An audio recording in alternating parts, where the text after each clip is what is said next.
한 주간 동안 다들 평안하셨어요? 네. 가을이 점점 깊어갑니다. 그러다 보니까 날씨가 갑작스럽게 또 오늘은 어제 오늘은 굉장히 추워졌네요. 마치 겨울이 또 다가오는 것처럼. 가을이 깊어가서 여러 가지 좋은 경치도 보고 좋은 계절을 즐길 수 있는데 또 그러다 보니 어느새 겨울이 오고 있습니다. 늘 건강과 또 우리의 삶 속에 평안이 함께 하기를 바라겠습니다. 오늘 좋은 찬양 불러주신 우리 분이엘 찬양대 오직 주의 은혜로 감사드립니다. 또 나의 노래, 내가 어떤 노래를 부르겠다 하는 마치 스스로의 고백과 같은 그런 노래를 해준 우리 송준영, 김대익은, 봉원성 감사드립니다. 같이 기도하시고 하나님의 말씀 나누겠습니다. 거룩하시고 고마우신 우리들의 주님, 오늘도 저희가 주님 앞에 나와서 예배하며 이 시간은 주의 말씀을 듣는 자리로 들어갑니다. 주께서 우리의 마음을 감동시켜 주시옵고 그래서 우리의 완악해진 마음이 굳어진 마음이 열려져서 주의 말씀을 듣는 귀한 은혜의 시간이 되게 도와주시옵소서. 말씀을 전하는 부족한 자나 말씀을 듣는 자가 모두 겸손히 주의 말씀에 무릎 꿇는 은혜의 시간이 되게 인도하여 주시옵소서. 우리 주 예수님의 이름으로 감사하며 기도하옵나이다. 11월 달은 저희가 감사의 달로 정해서 이제 감사하는 마음을 모두 예배하자 그렇게 제가 말씀을 드렸습니다. 그래서 오늘은 그 11월 달 첫째 주일이 돼서 감사에 대해서 어떤 말씀을 함께 나눌까 하고 고민하다가 제가 신약 성서에 나오는 교회 중에서 데살로니가에 있던 교회, 그리고 그 교회 이름이 구체적으로 나오지는 않으니까 그냥 지명을 따서 데살로니가 교회에 대한 이야기를, 그 교회가 어떤 교회였고 어떤 일이 있었는가 하는 것을 함께 나누면서 우리들의 삶 속에서 어떠한 감사가 이루어져야 하는가 하는 그런 말씀을 드려야겠다 이렇게 생각했습니다. 데살로니가 들어보신 적이 있으십니까? 혹시 데살로니가? 성경에서 들어보셨죠? 뭐 데살로니가 전서, 데살로니가 후서가 있으니까 들어는 봤죠. 데살로니가는 지명입니다. 지명. 어떤 곳, 도시의 이름이에요.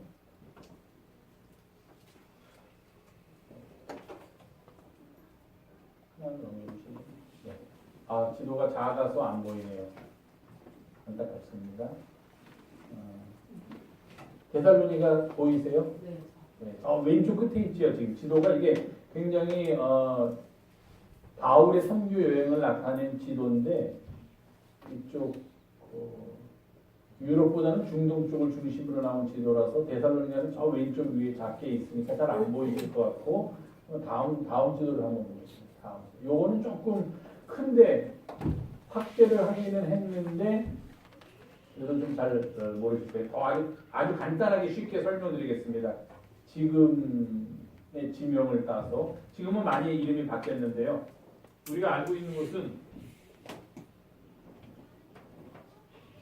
저기 가운데 TROAS라고 트로아스라고 쓴 데 보이세요? 네. 거기가 성서에 있는 드로아라고 나오는 지역입니다. 굉장히 중요한 지역이에요. 성서 역사에서 드로아. 왜냐하면 바울이 이쪽이 아시아입니다. 이쪽이 소아시아. 그리고 저기 필리핀이라고 써 있는 그 드로아의 위쪽이 터키고 지금 저 밑에 쪽 고린도라고 써 있는 밑에 쪽이 저기가 지금 말로 하면 그리스 있는 지역입니다. 그리스. 저 옆은 안 나왔는데 그 옆은 유럽의 이탈리아가 있는 로마가 있는 그쪽이고 여기는 지금 그리스가 있는 쪽이고 그 위에 보시겠지만 그 필리핀이라고 써 있는 그 바로 옆이 영어로 써 있는데 데살로니가입니다. 거기가 데살로니가. 오늘은 거기 있는 교회에 대한 이야기를 하려고. 지금은 저 데살로니가가 어느 나라에 속해 있는 도시냐 하면은 그리스에 속해 있는 도시입니다. 근데 옛날에는 성서에도 나오지만 옛날에는 마케도니아 지경에 있는 데살로니가다 그렇게 얘기를 했습니다. 그래서 마케도니아 주의 나라는 아니고 마케도니아 주에 속해 있는 데살로니가라는 도시가 있었는데 그 마케도니아가 나중에 나라로서 독립을 하게 됩니다. 독립을 하면서 데살로니가는 어디에 속하게 되냐면은 밑에 있는 그리스에 속해서 지금은 그리스에 있는 한 도시가 바로 데살로니가 저기입니다. 이게 지금 아까 앞에서 보신 거를 좀 확대해가지고 보는데 바울이 선교 여행을 두 번째로 떠났을 때 그 선교 여행의 여정입니다. 지도입니다. 그래서 이쪽이 안디옥이라는 데가 있는데 안디옥에서 이 안디옥 말고 이쪽에 안디옥이 있습니다. 예, 한번 위로 한번 해주실래요? 족이 있는 안족입니다. 여기 수리아라는데 예루살렘이 저 밑에 있고요. 유대 땅에 예루살렘이 저 밑에 있고 수리아라는데 족이 안디옥이 있습니다. 저 안디옥에서부터 이방 선교가 시작돼서 빨간 거로 표시된 것은 여기 나오지만 바울의 1차 선교 여행이고 파란색 비슷하게 보라색으로 표시된 게 바울의 2차 전도 여행입니다. 선교 여행입니다.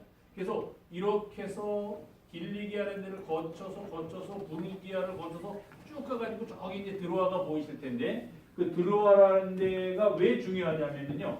바울이 그 드로아라는 데 가기 전까지는 오른쪽은 아시아고 왼쪽은 유럽입니다. 그러니까 필리피라고 다음 코멘트도 있어요. 다음은 저기 필리피라고 써있는 터키가 있는 그쪽으로 건너가면 유럽으로 건너가는 거고 트로아스라고 써있는 이 오른쪽은 안디옥이니 뭐 이런 데는 전부 다 에베소니 골로새니 다 써있는데 거기는 전부 다 아시아입니다. 그래서 바울은 어떤 생각을 가지고 있었냐면 아시아에서 내가 복음을 전해야겠다 하는 그런 생각을 가지고 있었어요. 근데 저 드로아에 갔는데 드로아에서 하루는 잠을 자는데 밤에 꿈에 저 강 건너에 있는 마게도니아 지방이라고 했죠. 데살로니가가 있는 그 마게도니아 지방 사람들이 나타나가지고 키가 큰 유럽 사람이지 한마디로 아시아 사람하고 유럽 사람이 분리되는데 키가 큰 유럽 사람이 나타나서 막 바울 보고 손을 이렇게 하면서 우리를 좀 와서 도와달라 하나 그런 꿈을 저 드로아에서 꿉니다. 바울은 저 드로아에서 다시 뒤로 돌아가지고서 안디옥이 있는 쪽으로 거꾸로 아시아 지방의 복음을 전하면서 돌아오려고 했어요. 저게 에게해라는 데인데 여기 있는 바다 조그만 바다가 그 유명한 에게해가 바로 여기입니다.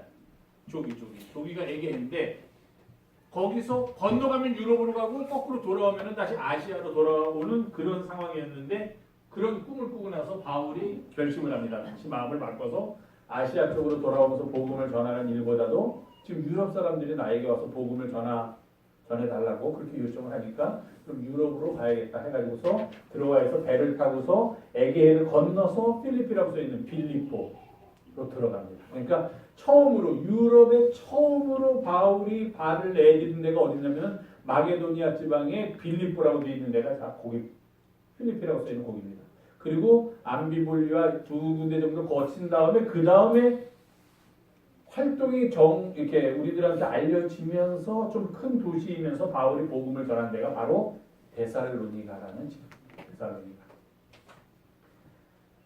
제가 그래서 이 데살로니가가 어떤 데살로니가인가 하고 생각을 하면서 좀 찾아봤어요. 그랬더니 우리나라하고 좀 이렇게 연관이 있는 일이 있더라고요. 무슨 연관이 있나 찾아보니까 2004년에 아테네에서 저 그리스 아테네가 밑에 지금 고린도라고 되어 있는 그 옆에 아테네가 있습니다. 아덴이라고 되어 있는 그 2004년에 그리스의 아테네지만 그리스에서 올림픽이 열렸습니다. 2004년에. 근데 우리나라 남자 축구가 그 올림픽의 본선에 진출을 했어요. 그래서 2004년에 그리스로 갔습니다. 그래서 우리나라가 이제 A조에 속해 있었다고 합니다. 뭐 제가 그때 직접 봤을 거라고 기억은 되지만 너무 오래됐으니까 13년 전이니까 기억은 안 나고 이제 기록에 남아 있어요. A조 예선에 속해 있었는데 그 A조 예선에 이제 몇몇 나라가 우리나라도 있었고 그리스도 있었고 멕시코도 있었고 말리라는 나라도 있었어요. 네 나라 중에서 이제 두 나라만 8강에 진출할 수가 있었다고 합니다. 이제 두 나라가 그 조의 1위와 2위가. 근데 우리가 처음에는 그리스하고 2대인가요? 비기고 그 다음에 멕시코를 1등인가를 우리가 이겼대요. 이제 세 번째 게임이 말리라고 하는 게임인데 여기서 지지만 않으면 이기거나 비기면 이제 8강에 진출할 수 있는 그런 아주 좋은 기회가 있었는데 그때 그 말리하고의 조에서 마지막 게임을 한 데가 바로 데살로니가입니다. 그러니까 데살로니키예요. 지금은 테살로니키. 지금은 이제 영어로 발음을 하면 테살로니키예요. 그래서 그때를 검색해 보면요, 기독교인들이 전부 다 뭐라고 지식인에다가 물어보냐면은 지금 우리나라 축구팀이 말리하고 경기를 하는 이 테살로니키가 우리가 성경에서 보는 그 데살로니카하고 맞습니까? 막 물어봐요 사람들이. 그랬더니 정답 대답이 예, 바로 그게 성경에서 바울이 선교 여행 중에 도달했던 데살로니가가 바로 그 말리라는 나라와 우리가 조에서 마지막 경기를 벌이는 데살로니키 여기 맞습니다라는 게 대답이 다 나옵니다. 그래서 우리나라하고 아주 연관이 있고 사람들이 하면서 잘 못 들어봤지만 한 번쯤은 이렇게 들어본 지역이 바로 데살로니가입니다. 그때 어떻게 됐는지 아세요? 기억 안 나시죠? 잘 알려드릴게요. 말리하고 데살로니카에서 바울은 아마 그 축구를 못 봤을 거예요. 그 전에 돌아가셨으니까. 그 데살로니키에서 우리나라하고 말리하고 3차전을 하는데 전반전 7분, 전반전 24분에 그 말리의 은디아이라는 아주 잘하는 선수가 있었는데 이 선수가 2골을 넣었습니다. 2대 전반전에. 지는 거예요, 우리나라가. 후반전 넘어갔습니다. 후반 10분이 됐는데 그 2골을 넣은 그 친구가 또 갑자기 흥분을 했는지 어쨌는지 또 넣었어요. 그 사람이 헤드트릭을 했습니다. 후반 10분이 지났는데 3대 0. 그러니까 우리나라 사람들이 전부 다 지는 줄 알았어요. 지면은 이제 아시겠지만 조별 리그에서는 이게 복잡해집니다. 뭐 승패를 따져가지고 8강에 진출하느냐 마느냐가 결정되고 골 득실도 결정되니까 막 사람들이 이제 조바심을 냈다고 합니다. 근데 3대 0이니까 지금 득이 없이 우리는 실만 3이니까 다들 잘못하면 우리가 8강에 진출하지 못하겠다라고 생각한 그 순간에 저는 잘 기억이 안 나는데 혹시 기억하세요? 조재진이라는 선수가 있었어요. 기억하세요? 축구 좋아하시는 분들. 조재진이라는 선수가 후반 10분까지 3대 0으로 지고 있던 우리나라에서 후반 12분, 14분 막 2분 간격으로 그것도 머리로 2번이나 해서 2골을 넣었답니다. 3대 2가 됐대요. 그러니까 우리나라 사람들이 아마 응원을 아마 굉장하게 했을 거라고 그렇게 생각을 하는데 그러다가 또 말리라는 나라에서 실수로 자책골을 하나 넣었대요. 그래서 3대 3이 됐답니다. 그래서 3대 3으로 끝났어요. 그러니까 우리나라는 전적이 1승 2부가 돼가지고서 그때 8강에 진출을 했대요. 아테네 올림픽에서 남자 축구가 8강에 진출을 해가지고 이제 4강까지 올라가자 했는데 아마 그때 파라과이가 어디하고 만나가지고서 또 접전을 벌이다가 거기서 졌었구만. 8강까지는 진출을 했지만 8강에서 탈락을 했다. 뭐 그런 얘기가 있는 그런 일로 인해서 사람들에게 알려지게 된 도시. 그 당시에 지금은 뭐 13년이나 흘렀으니까 다 잊어버리셨겠지만 그때 알려지게 된 도시가 바로 그리스의 테살로니키라는 도시였고 그 도시가 바로 성서에서 우리가 만나는 데살로니가라는 도시입니다. 도시의 역사가 아주 길죠. 그러니까 이 도시는 예수님이 오시기 315년 BC 315년 주전 315년에 마케도니아의 왕이었던 카산드로스라는 사람이 만드는 도시입니다. 보셔서 아시겠지만 그 밑에가 바다에 바다가 조그맣긴 하지만 저거 바다입니다. 에게해라는 바다예요. 바다의 옆에 있었기 때문에 당시는 바다를 통하여 모든 문물이 들어오고 나가고 하니까 해안에 바다를 끼고 있는 도시는 발전할 수밖에 없어요. 그래서 데살로니가도 굉장히 당시에 경제적으로 그런 카산드로스라는 왕의 도움을 받으면서 그 데살로니가라는 이름이 그 카산드로스라는 왕의 부인의 이름입니다. 부인. 그 부인이 데살로니가예요. 근데 또 그 부인은 누구냐면은 우리가 잘 알고 있는 알렉산더라는 그 유명한 대왕이 있지 않습니까? 그 알렉산더라는 대왕의 누이 동생인데 엄마가 다른 어머니가 다른 이복 누이 동생이에요. 그 여자가 마케도니아 왕인 카산드로스하고 결혼했는데 카산드로스가 저기다가 데살로니가라는 도시를 만들면서 그 도시의 이름을 자기 부인의 이름을 따가지고 데살로니가로 지은 그 도시입니다. 많이 발전하고 있는 도시예요.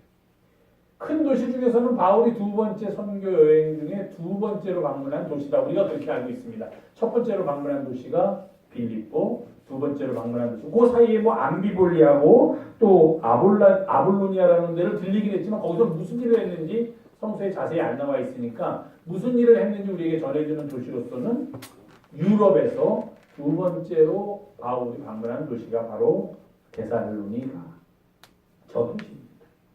저기를 바울이 갔습니다. 근데 그 전에 무슨 일이 있었냐면 빌립보에 갔지 않습니까?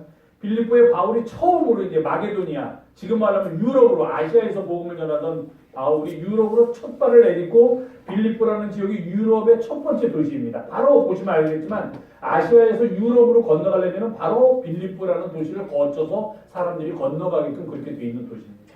근데 빌립보에 도착해서 바울이 거기서 이제 복음을 전하기 시작하는데 아시겠지만 루디아라는 여자가 있었는데 이제 그 여자의 도움을 받아가지고 그 집에 머물기도 하면서 바울이 복음을 전하는 일을 합니다. 근데 그 마을에 빌립보라는 지역에 귀신 들린 여자가 한 사람이 있었어요. 근데 이제 귀신 들렸다는 게 이렇게 정신이 나갔다는 의미도 있지만 또 다른 각도로 보면은 신령한 그런 일들도 하지 않습니까?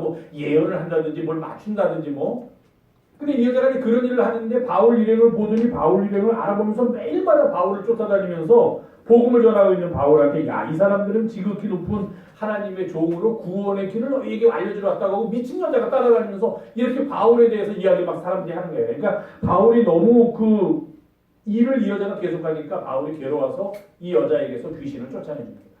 여자가 멀쩡해졌는데 문제는 뭐냐면은 이 여자가 귀신 들린 상태에서 행하던 일로 돈을 벌던 이 여종의 주인들이 있었어요. 주인들이. 그러니까 이 사람들이 갑자기 돈벌이가 떨어지게 된 거예요. 자기들이 이 여자를 통해 가지고서 돈을 벌고 있었는데 자기의 수익이 이제 줄어들게 된 것을 이들이 보고서 그 일을 행한 그 여인에게서 귀신을 쫓아낸 바울 그리고 그의 일행인 신라를 잡아다가 옥에다 가둡니다.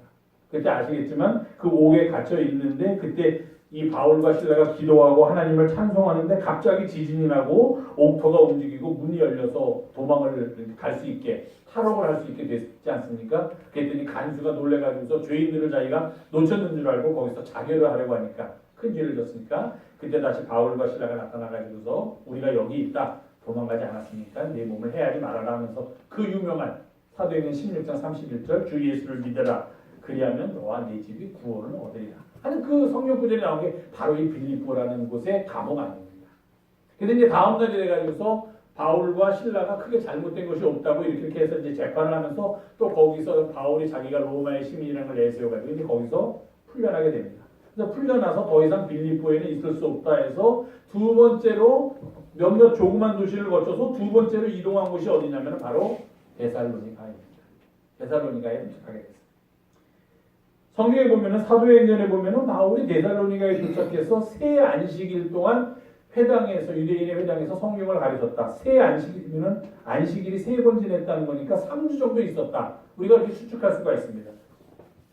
그런데 나중에 이제 성서를 연구하는 사람들에 의하면 데살로니가 교회에서 일어난 변화가 너무 큰 변화이기 때문에 사람들이 너무 바뀌고 그들의 신앙생활의 깊이가 굉장히 깊어졌다는 걸 우리가 알 수 있게 되었기 때문에 3주 동안 바울이 머무르면서 이런 일이 가능했을까 하는 그런 의심을 보이기도 합니다. 즉 다른 말로 하면 바울이 데살로니가에 더 오래 있었던 것은 아닌가 하고 생각하는 사람들이 있는데 어쨌든 사도행전에 기록되어 있는 바울의 행적을 따르면 바울은 3주 동안 새 안식일 동안 데살로니가에 머물렀다. 그렇게 기록되어 있습니다. 그러면서 그 3주 동안 성경을 가르치면서 그리스도라는 분에 대해서 가르쳤는데 바울이 여기서 뭐라고 얘기했냐면 그리스도는 반드시 해를 당하고 고난을 당한 다음에 죽었다가 그가 다시 살아나야 한다고 사람들한테 얘기했습니다. 당시 사람들이 가지고 있는 그리스도는 고난을 당한다든지 해를 당한다든지 죽는다는 그런 일을 당하면 안 되는 존재가 그리스도라는 존재예요. 하나님의 아들인데 하나님께서 택한 사람인데 그 사람이 왜 고난을 당하고 해를 당하는가? 왜 죽는가? 이해를 할 수가 없었습니다. 그러니까 그 사람들에게 있어서 그리스도는 결코 해도 당하지 않고 고난도 당하지 않고 죽지도 않는 사람인데 예수를 전하려다 보니까 예수는 고난도 당하고 해도 당하고 또 죽임까지 당하신 분이니까 사람들한테 예수가 그리스도라고 전하기가 어려운 거예요. 바울이. 그래서 바울이 한 이야기가 그리스도는 먼저 고난을 당하고 죽임을 당하고 그러나 그 죽임으로부터 다시 살아나는 것이 진정한 그리스도다. 그러니까 지금 바로 내가 여러분들한테 전하는 예수가 우리의 그리스도입니다라고 거기서 복음을 전했습니다. 근데 유대인들이 많이 믿게 됐고 그곳에 머물러 있던 또 거기가 지금 아시겠지만 그리스 지역이니까 헬라인들, 그리스 사람들도 많이 믿게 됐고 성경을 보니까 많은 수의 귀부인들도 바울의 가르침을 따르게 되었다. 그렇게 됐습니다. 그래서 막 데살로니가에서 교회가 커지면서 복음이 전파되기 시작했습니다. 근데 항상 적은 안에 있습니다. 밖의 적도 무섭지만 안의 적도 무서워요. 그 데살로니가에 살고 있던 바울과 같은 유대인들이 시기했다든지 어떤 이유로든지 예수를 그리스도라고 전하는 게 싫었던지 아니면 같은 유대인으로서 바울에 대한 사람들의 관심과 사람들의 존경이 몰리는 것을 원치 않았든지 했든지 어떤 이유로든지 유대인들이 다른 헬라인이 아니라 유대인들이 바울에 대해서 시기를 하고 바울에게 해를 끼칠 그런 궁리를 꾸미게 됩니다.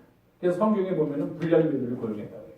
그래서 바울이 예를 들어서 이렇게 복음을 전하고 야손이라는 사람 집에서 복음을 전하는데 이렇게 복음을 전하면은 거기에 밖에 불량배들이 우리말로 하면은 깍두기 머리를 한 아저씨들이 막 들어와가지고서 뒤에서 예배드리는 사람을 막 끌어내고 막 그들이 몽둥이로 그 사람들을 팬다든지 소란을 일으켜가지고 사람들이 바울이 뭐를 하려고 하면 그곳에 가지를 않는 거예요. 그렇지 않습니까? 우리도 예배드리는 장소에 이상한 사람들이 나서 여기서 막 횡포를 부리고 폭력을 부리고 우리가 그 폭력의 희생자가 되면 다음에 또 예배드리자 그러면은 사람들이 잘 안 올 거 아니에요. 그거 무섭다. 거기 가면 그 이상한 불량배들이와가지고 횡포를 부리더라. 거기 가지 말자. 이렇게 되지 않겠습니까? 그것으로 그친 게 아니라 바울 일행을 갇히게 하려고 그 야손의 집에 갑자기 이 유대인들이 사람들을 데리고 습격을 합니다. 그래서 바울을 찾는 거예요. 바울이 없어요. 바울이 없으니까 대신 야손과 그 집안의 사람들을 끌고 우리말로 하면 경찰로 갑니다. 시치앙관한테 가요. 가가지고 이 사람들이 로마의 법을 어기고 로마 황제를 숭배하지 않고 이 사람들은 로마 황제에 대해서 반대하는 그런 사람들이다. 황제 숭배를 하지 않는 사람들이라고 얘기하면서 그러니까 이 사람들을 벌을 줘야 되고 이들의 지금 수괴가 있는데 그 수괴가 바로 바울이라는 사람인데 그 사람은 우리가 찾지를 못했다. 그러니까 그 바울도 찾아가지고서 다 같이 로마의 법을 어긴 사람들로 옥에 가둬야 된다 하고 얘기했는데 시치아까지 들어보니까 그렇게 무슨 큰 범죄를 저지른 것 같지가 않아요. 그래서 우리말로 지금 말로 하면 이제 보석금만 어느 정도 받고서 그 야손의 집안 사람들은 풀어졌습니다. 그동안 그렇게 밤에 혼란이 일어나는 동안에 다른 교우들이 바울을 몰래 빼돌려가지고서 다른 쪽으로 그 아래 지금 저기는 표시가 안 되는데 그 아래 다른 도시가 있는 쪽으로 내려보냅니다. 그 옆에 데살로니가 옆에 거기가 어디냐면 바로 베레아라는 얘기예요. 근데 그 베레아에 이제 바울이 몰래 숨어가지고 베레아를 이동해서 베레아에 가보니까 베레아 사람들은 거기도 똑같은 유대인 회당이 있었는데 데살로니가 사람들보다도 더 마음이 너그럽고 더 성경을 받아들일 준비가 되어 있는 거예요. 그래서 베레아에 가서 열심히 복음을 전하고 있는데 그랬더니 많은 유대인들이 또 감화를 받아서 예수를 구주로 고백하게 되고 심지어는 똑같이 데살로니가처럼 그리스 사람들, 귀부인들도 많이 이제 복음을 받아들이는 일이 일어났는데 또 문제가 생겼다는 겁니다. 그 문제가 뭐냐면 데살로니가에서 바울을 잡으려고 했던 그 유대인들이 거기서 도망갔다고 해서 가만히 있지 않고 그 불량배들을 데리고 베레아까지 또 온 거예요. 베레아에 있는 유대인들이 한 게 아니라 데살로니가에서 바울을 잡으려고 했던 그 유대인들이 실패하지 않았습니까? 그래서 대신 야손 집안 사람들을 데리고 왔는데 그것도 안 되니까 바울이 어디 갔는지 행적을 추적하다가 베레아에 갔다는 소식을 듣고 또 베레아에서도 더 많은 사람들이 바울의 말을 따르고 바울을 존경하는 소식을 듣고 불량배들과 함께 데살로니가 유대인들이 베레아까지 갑니다. 그러니까 베레아로 온다는 소식을 듣고 또 바울이 거기서 어려움을 당할 것 같으니까 바울을 추정하는 교우들과 그런 사람들이 바울을 다시 피신시킵니다. 저 밑에 고린도라는 데 옆에 가면은 지금 말로 하면 아테네예요. 아덴이라는 곳입니다. 당시의 이름은 아덴. 그 아덴이라는 곳으로 바울을 피신시킵니다. 이런 일련의 사건들을 바울이 겪게 되고 그런 사건 후에 올해 한 1년 6개월 정도가 지났다. 뭐 그렇게 사람들은 보통 추측하는데 그러다가 저 밑에 있는 고린도라는 지역에 바울이 머무르게 됩니다. 근데 고린도라는 지역에 바울이 머무르면서 그 같은 그리스니까요. 그 저 위에 있는 데살로니가 교회에 대한 소식을 바울이 듣게 돼요.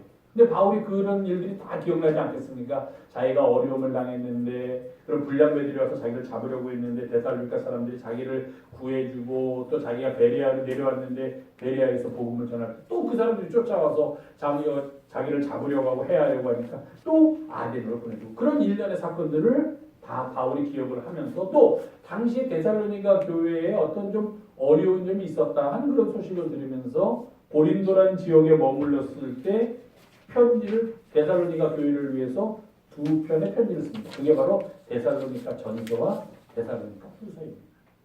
이 데살로니가 전서와 데살로니가 후서는 그 뒤에도 굉장히 중요한 의미를 갖는데 성경, 신약 성경 중에서 아마도 학자들에 의하면 제일 먼저 쓰여진 책이다. 바울이 쓴 서신 중에서도 제일 먼저 쓴 것이고 또 신약 성경에 있는 뭐 마태복음서부터 요한계시록까지 있는 27권의 책들 중에서도 가장 먼저 쓰여진 책이 바로 이 데살로니가 전서와 후서일 것이다.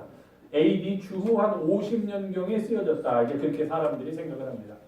먼저 쓰여졌다는 건 굉장히 중요해요. 왜냐하면 그 당시의 상황을 우리들한테 아주 잘 보여준다 하는 그런 의미가 들어있기 때문에 먼저 쓰여지는 게 중요합니다. 이런 사연이 있는 게 이제 데살로니가예요.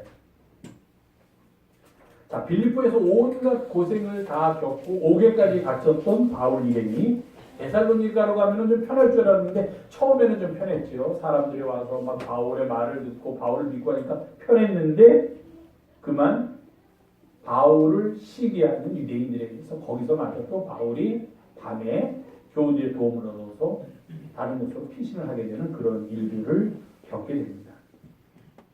데살로니가에 있는 유대인들이 바울에게 그렇게 고통을 줬다는 말은 우리가 좀 더 깊이 생각해 보면 구체적으로 그런 표현은 없지만 바울이 베레아로 이동한 후에도 데살로니가에 남아있는 바울을 따르던 그리스도인들에게 그 유대인들이 똑같이 고통을 줬다는 걸 우리가 상상할 수가 있어요. 그렇지 않습니까? 오죽했으면 그들이 베레아까지 쫓아가서 바울을 잡으려고 했으니 데살로니가에 남아있는 바울을 따라가지 않고 남아있으면서 그 전에 바울을 추종하고 바울을 따르던 그런 사람들은 얼마나 핍박했겠습니까? 그래서 우리가 상상할 수가 있어요. 그러니까 이제 데살로니가에 있는 교우들에게 편지를 쓰면서 바울이 그런 편지를 씁니다. 너희들이 거기서 참 어렵고 고통을 받은 것을 내가 안다. 직접 경험한 거고 또 그 후에도 그 유대인들이 핍박이 멈춘 것이 아니라 남아있는 사람들에게도 계속 될 것이라는 걸 바울이 알고 있기 때문에 그렇게 데살로니가 교회에 편지를 쓰면서 그들을 위로하는 말을 합니다. 그런데 거기서 바울이 놀라운 것은 그럼에도 불구하고 바울이 데살로니가 교회 교인들을 생각할 때마다 하나님께 나는 감사한다라는 표현을 씁니다.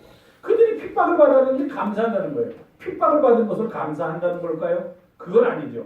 다른 사람이 고통을 당했는데 어려움을 당했는데 나는 거기서부터 도망을 나왔는데 그 사람들의 도움으로 도망을 나는 나와서 고통을 덜 당하고 남아있는 사람들이 고통을 당했는데 제가 그 사람들한테 여러분들이 고통당한 것을 나는 감사합니다. 이렇게 편지를 쓰지는 않을 거다 하는 거예요.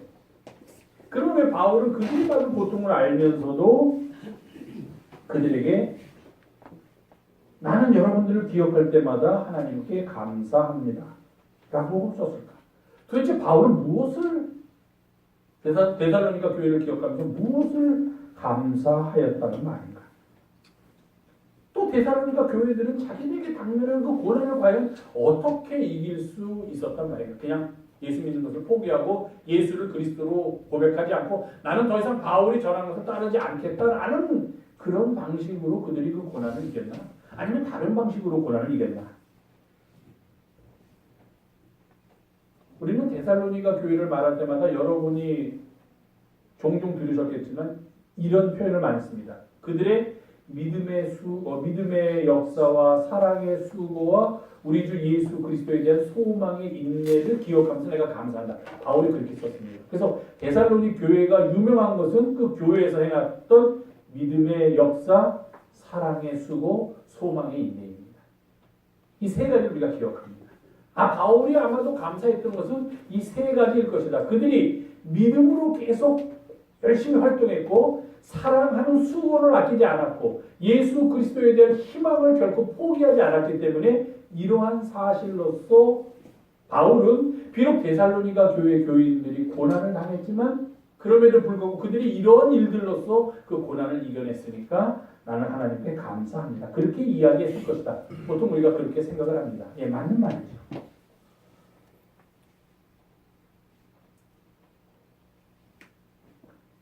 그런데 그런 일이 어떻게 가능했냐 하는 겁니다.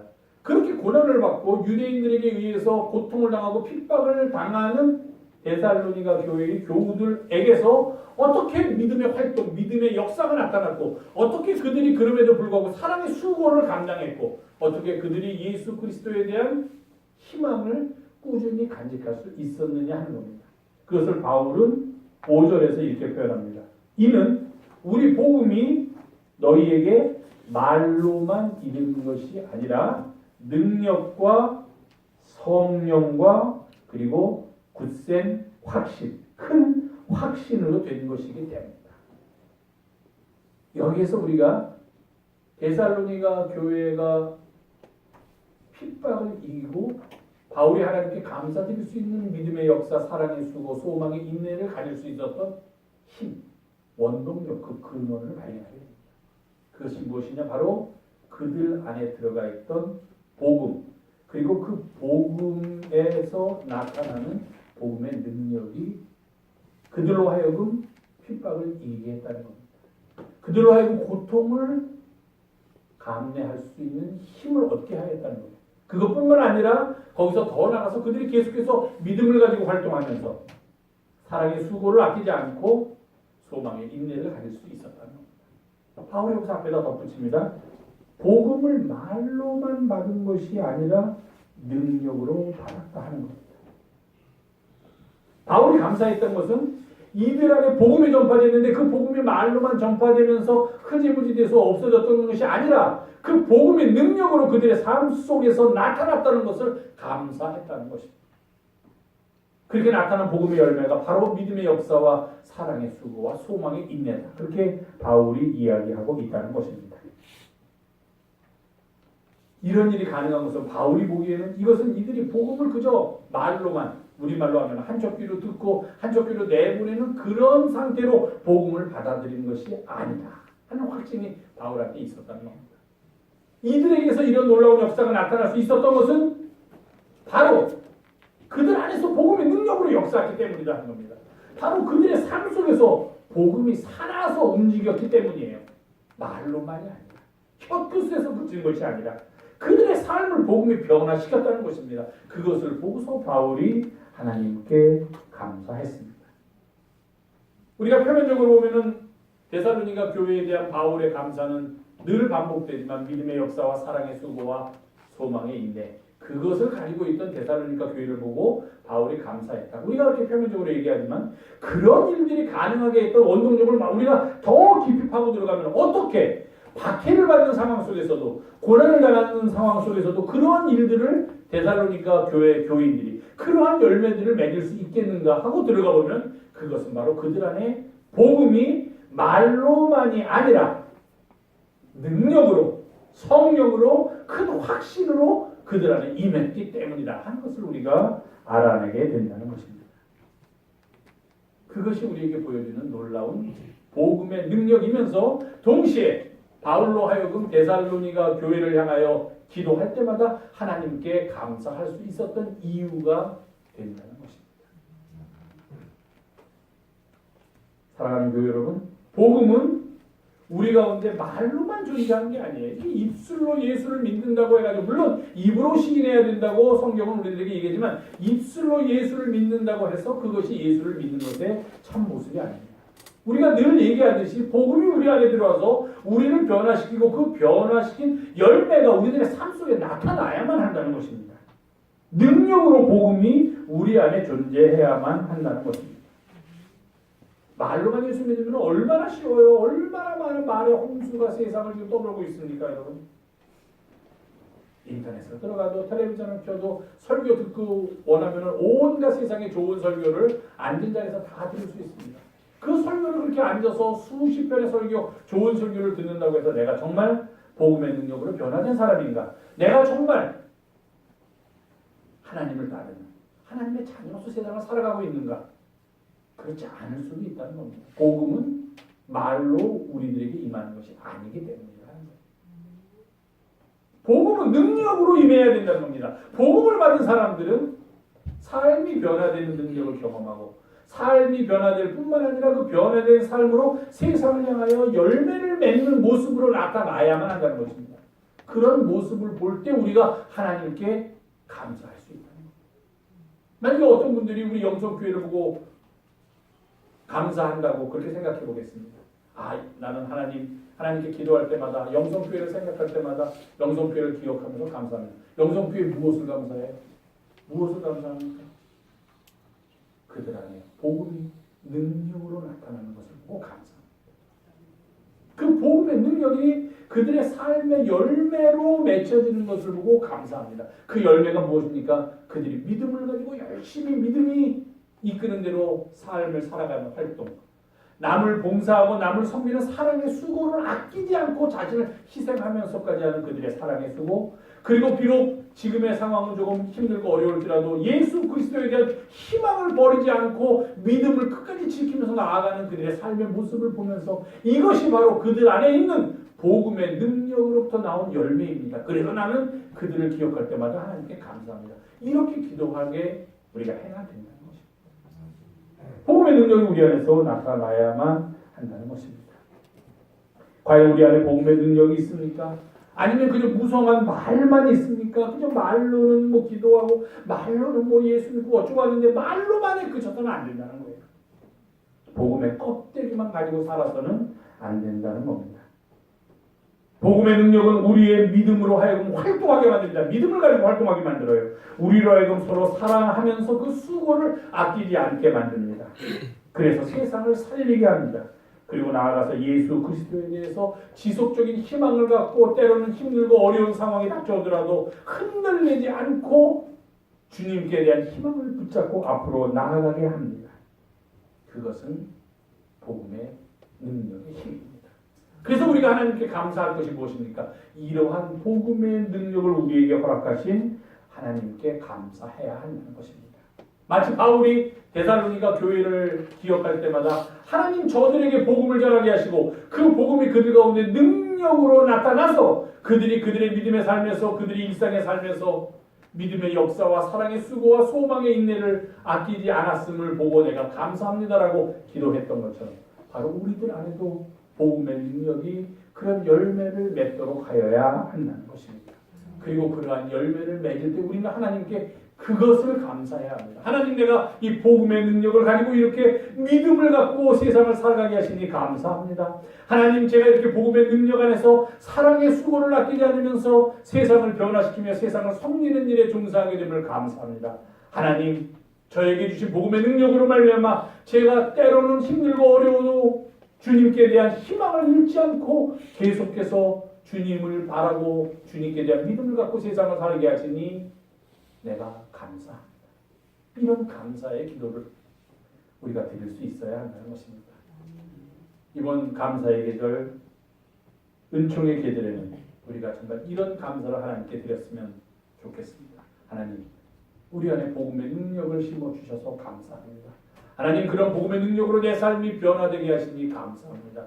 나의 믿음을 주장하시고 나의 사랑을 가능하게 하시고 그래서 주님께 대한 희망을 잃지 않고 살아가게 하시니 주님 감사합니다. 이런 기도를 드리는 이번 감사의 계절이 되기를 간절히 주님의 이름으로 부탁을 드립니다. 기도하겠습니다. 거룩하시고 고마우신 주님, 오늘도 저희가 함께 모여서 주의 말씀 나누고 이 땅 사는 쳤사오니 주께서 인도하시고 늘 동행하여 주시옵소서. 우리 가운데 역사하여 주시옵소서. 그리고 예수님의 이름으로 기도하옵나이다. 아멘.